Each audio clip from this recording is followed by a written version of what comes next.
Ang kasaysayan ng paglikha.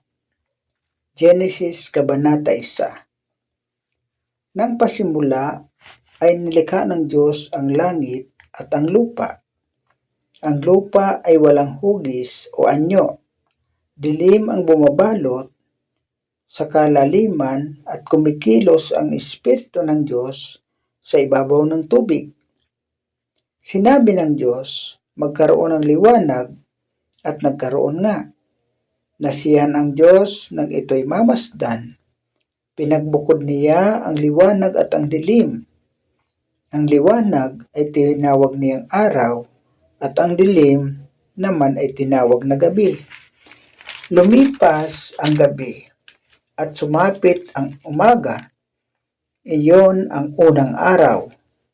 Sinabi ng Diyos, magkaroon ng kalawakang naghahati sa tubig upang ito'y magkahiwalay. At nangyari ito. Ginawa ng Diyos na pumagitan ang kalawakan sa tubig na nasa itaas at sa tubig na nasa ibaba. Langit ang itinawag niya sa kalawakan. Lumipas ang gabi at sumapit ang umaga. Iyon ang ikalawang araw. Sinabi ng Diyos, magsama-sama sa isang dako ang tubig sa silong ng langit upang lumitaw ang lupa. At nangyari nga ito.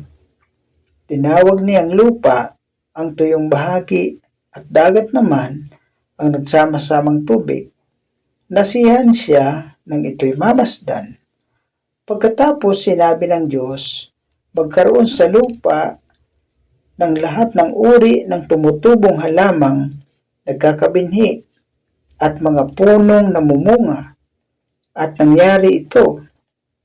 Tumubo nga sa lupa ang mga gayong mga halaman, nasiyahan siya nang ito'y mamasdan. Lumipas ang gabi at sumapit ang umaga, iyon ang ikatlong araw. Sinabi ng Diyos, magkaroon ng mga tanglaw sa langit upang mabukod ang araw at sa gabi. Ito ang magiging batayan sa bilang ng mga araw, taon at kapistahan. Mula sa langit, ang mga ito'y magbibigay ng liwanag sa daigdig. At gayon nga ang nangyari. Nilikha ng Diyos ang dalawang malaking tanglaw, ang araw upang magbigay liwanag sa maghapon, at ang buwan naman upang tumanglaw kung gabi. Nilikha rin niya ang mga bituin. Inilagay niya sa langit ang mga tanglaw na ito upang magbigay ng liwanag sa daigdig. Tumanglaw kung araw at gabi at magbukod sa liwanag at dilim. Nasiyahan ang Diyos nang ito'y kanyang mamasdan. Lumipas ang gabi at sumapit ang umaga, iyon ang ikaapat na araw. Sinabi ng Diyos, magkaroon sa tubig ng maraming bagay na may buhay at nagkaroon din ng mga ibon sa himpapawid. Nilikha ng Diyos ang mga dambuhala sa dagat at lahat ng bagay na nabubuhay sa tubig. Gayon din ang lahat ng uri ng ibon. Nasiyahan ang Diyos nang ito'y mamasdan. Pinagpala niya ang mga ito at sinabi, magpakarami ang lahat ng bagay na nabubuhay sa tubig at punuin ang karagatan. Magpakarami rin ang mga ibon at punuin ang daigdig. Lumipas ang gabi at sumapit ang umaga, iyon ang ikalimang araw. Sinabi ng Diyos, magkaroon ng lahat ng uri ng hayop sa lupa, maamo, maiilap, malalaki at maliliit. At gayon nga ang nangyari. Ginawa niya ang lahat ng ito at nasiyahan siya nang ito'y kanyang mamasdan. Pagkatapos, sinabi ng Diyos, ngayon likhain natin ang tao ayon sa ating larawan ayon sa ating wangis.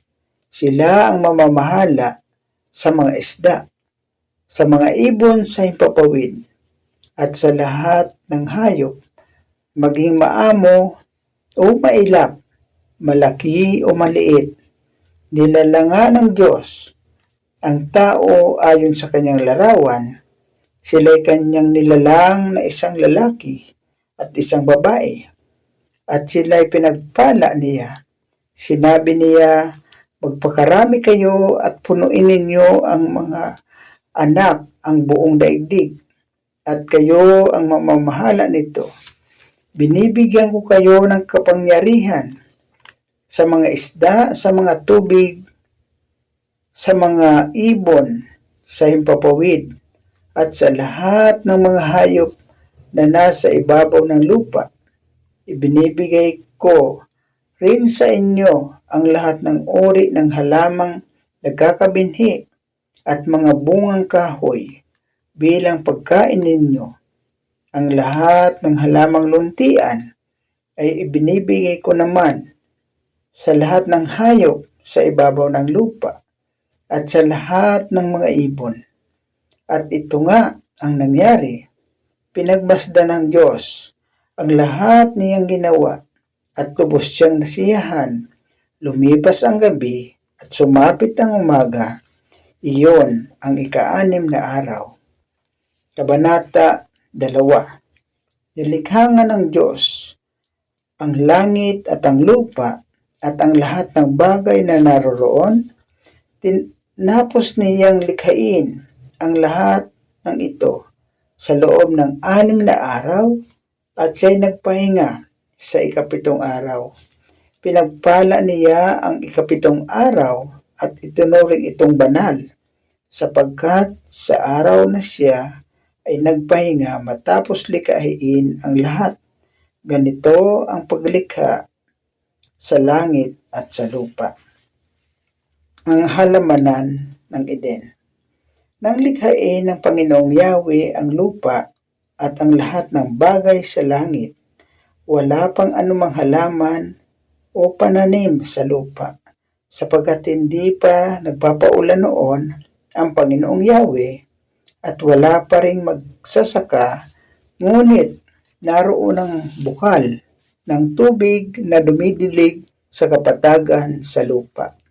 Pagkatapos, ginawa ng Panginoong Yahweh ang tao. Mula sa alabok, hiningahan niya sa ilong at nagkaroon ito ng buhay.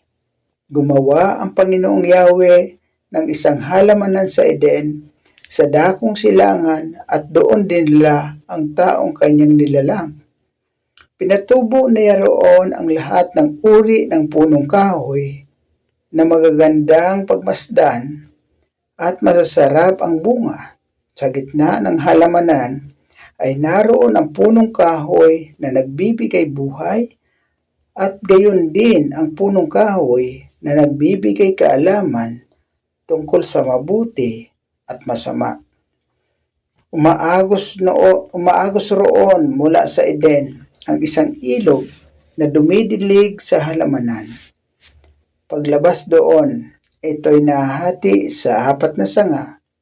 Ang una na kung tawagin ilog Pison ay umaagos sa lupain ng Habila. Lantay ang ginto roon at marami ring dibidilyo at batong unese. Ang ikalawang sanga ng ilog ay tinatawag namang Gihon, ay umaagos sa lupain ng Ethiopia.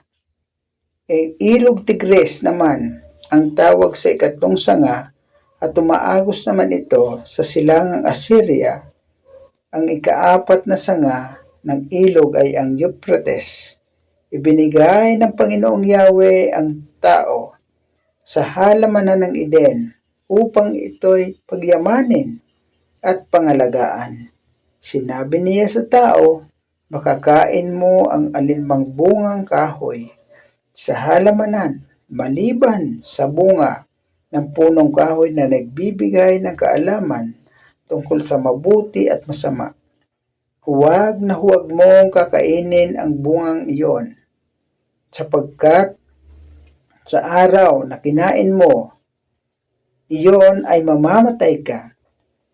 Matapos gawin ang lahat ng ito, sinabi ng Panginoong Yahweh, hindi mabuti na mag-isa ang tao. Bibigyan ko siya ng isang angkop na makakasama at makakatulong. Kaya mula sa lupa ay lumikha ang Panginoong Yahweh ng mga hayop sa parang at mga ibon sa himpapawid. Dinala niya ang mga ito sa tao upang ipaubaya rito ang pagbibigay ng pangalan sa mga iyon. Kung ano ang kanyang tinawag, iyon ang naging pangalan ng mga ito. Ang tao nga ang nagbigay ng pangalan sa lahat ng ibon sa himpapawid at hayop sa parang. Ngunit wala isa man sa mga ito ang nagbibigay na makasama at makatulong niya. Kaya't pinatulog ng Panginoong Yahweh ang tao. Samantalang nahihimbing, kinuha niya ang isang tadyang nito at pinaghilom ang laman sa tapat niyon. Ang tadyang na iyon ay ginawa niyang isang babae at dinala niya ito sa lalaki. Sinabi ng lalaki, sa wakas, narito ang isang tulad ko, laman ng aking laman, buto ng aking buto. Babae ang itatawag sa kanya sapagkat sa lalaki siya kinuha. Ito ang dahilan kaya iniiwan ng lalaki ang kanyang ama't ina, nagsasama sila ng kanyang asawa at sila'y nagiging isa, kapwa hubad noon ang lalaki at ang babae, ngunit hindi sila nahihiya.